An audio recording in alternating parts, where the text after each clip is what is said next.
warahmatullahi wabarakatuh. Halo teman-teman semua. Di sini saya dan teman-teman kami dari kelompok 5 ingin menjelaskan materi sistem nilai tukar dalam mata kuliah Islam Ekonomi. Lebih jelasnya kami akan menjelaskan secara detail. Mari simak video yang telah kami buat seperti ini. Perkenalkan, nama saya Delia Septian Prabaningrum, NIM 145. Pada kesempatan kali ini saya akan menjelaskan mengenai pengertian nilai tukar. Nilai tukar itu sendiri menurut Hasibuan tahun 2001 merupakan banyaknya barang atau jasa yang dapat ditukar atau dibeli dengan kesatuan dan pecahan uang.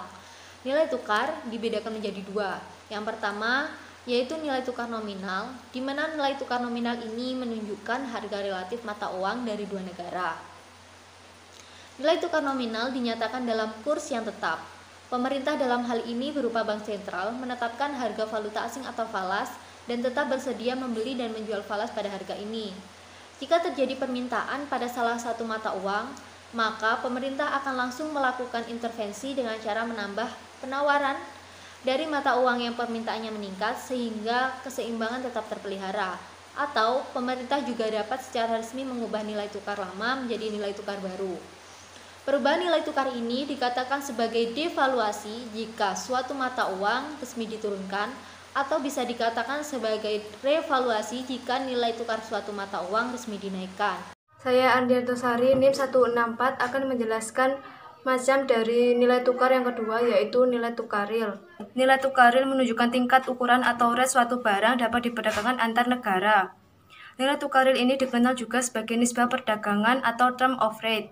Jika nilai tukar real tinggi, artinya harga produk luar relatif murah dan harga produk domestik relatif mahal. Dan jika nilai tukar real turun, berarti harga produk domestik akan turun sehingga meningkatkan net ekspor atau ekspor neto. Di sini saya kebagian dalam materi jenis-jenis sistem nilai tukar. Yang pertama, sistem nilai tukar tetap atau fix. Kurs tetap merupakan sistem nilai tukar di mana pemegang otoritas moneter tertinggi suatu negara atau central bank menetapkan nilai tukar dalam negeri terhadap negara lain yang ditetapkan pada tingkat tertentu tanpa melihat aktivitas penawaran dan permintaan pasar uang. Dan sistem nilai tukar tetap ini memiliki keuntungan dan kelemahan. Keuntungannya yang pertama, kegiatan spekulasi di pasar uang semakin sempit.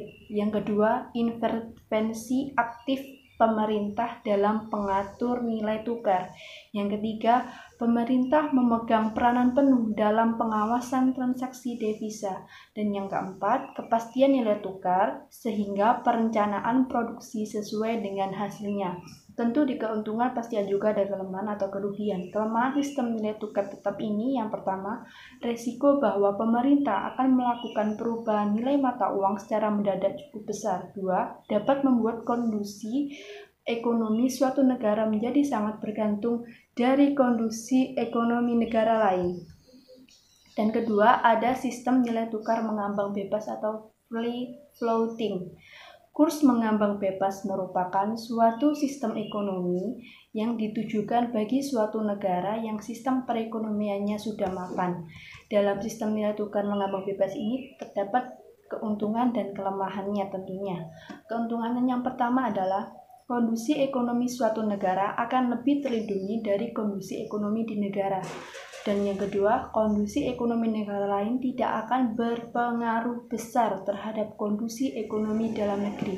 Yang ketiga, cadangan devisa lebih aman. Tentunya keuntungan juga ada kelemahan dong. Kelemahan di sini adalah praktik spekulasi semakin bebas. Yang kedua, penerapan sistem ini terbatas pada negara yang sistem perekonomiannya mapan, masih kurang tepat untuk negara berkembang. Yang ketiga, tidak adanya intervensi pemerintah untuk menjaga harga. Yang ketiga adalah sistem nilai tukar mengambang terkendali atau managed floating. Penetapan kurs ini tidak sepenuhnya terjadi dari aktivitas pasar valuta. Dalam pasar ini masih ada campur tangan pemerintah melalui alat ekonomi moneter dan fiskal yang ada. Jadi dalam pasar valuta ini tidak murni berasal dari penawaran dan permintaan uang.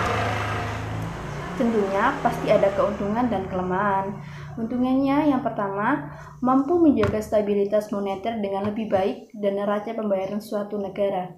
Kedua, adanya aktivitas permintaan dan penawaran dalam pasar valuta berdasarkan kurs indikasi akan mampu menstabilisasikan nilai tukar dengan lebih baik sesuai dengan kondisi ekonomi yang terjadi.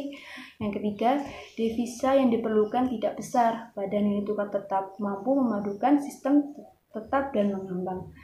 Tentunya pasti ada kelemahannya. Apa aja kelemahannya? Yang pertama, devisa harus selalu tersedia dan siap digunakan sewaktu-waktu. Dua, persaingan yang ketat antara pemerintah dan spekulan dalam prediksi ini harus menetapkan kurs. Yang ketiga, tidak selamanya mampu mengatasi neraca pembayaran. Yang keempat, ada sistem nilai tukar terikat atau pegged. Beberapa negara menggunakan nilai tukar terikat atau pegged exchange rate, di mana mata uang lokal mereka dikaitkan nilainya pada sebuah valuta asing atau pada sebuah jenis mata uang tertentu. Nilai mata uang lokal akan mengikuti fluktuasi dari nilai mata uang yang dijadikan ikatan tersebut. Selanjutnya, setelah saya mendapat kebagian materi jenis-jenis sistem nilai tukar, di sini saya juga kebagian materi faktor-faktor yang memengaruhi nilai tukar. Apa aja? Yuk kita simak. Yang pertama, faktor pembayaran impor. Semakin tinggi impor barang dan jasa, maka semakin besar permintaan terhadap valuta asing sehingga nilai tukar akan cenderung melemah. Sebaliknya, jika impor menurun, maka permintaan valuta asing menurun sehingga mendorong menguatnya nilai tukar. Yang kedua, faktor aliran modal keluar atau capital outflow. Semakin besar aliran modal keluar, maka semakin besar permintaan valuta asing dan pada selanjutnya akan memperlemah nilai tukar. Aliran modal keluar meliputi pembayaran hutang penduduk Indonesia, baik swasta dan pemerintah, kepada pihak asing dan penempatan dana penduduk Indonesia ke luar negeri. Yang ketiga, ada kegiatan spekulasi. Semakin banyak kegiatan spekulasi valuta asing yang dilakukan oleh spekulan, maka semakin besar permintaan terhadap valuta asing sehingga memperlemah nilai tukar mata uang lokal terhadap mata uang asing. Teori sistem ekonomi Islam dalam nilai tukar uang. Yang pertama, nilai tukar uang yang dilakukan dalam suatu negara ataupun antar negara, wujud transaksinya harus jelas, kontan, dan jenis kuantitasnya harus sama. Artinya, jumlah mata uang yang beredar harus sama dengan jumlah emas dan perak yang beredar dalam negara tersebut. Yang kedua, uang bukan merupakan komoditas.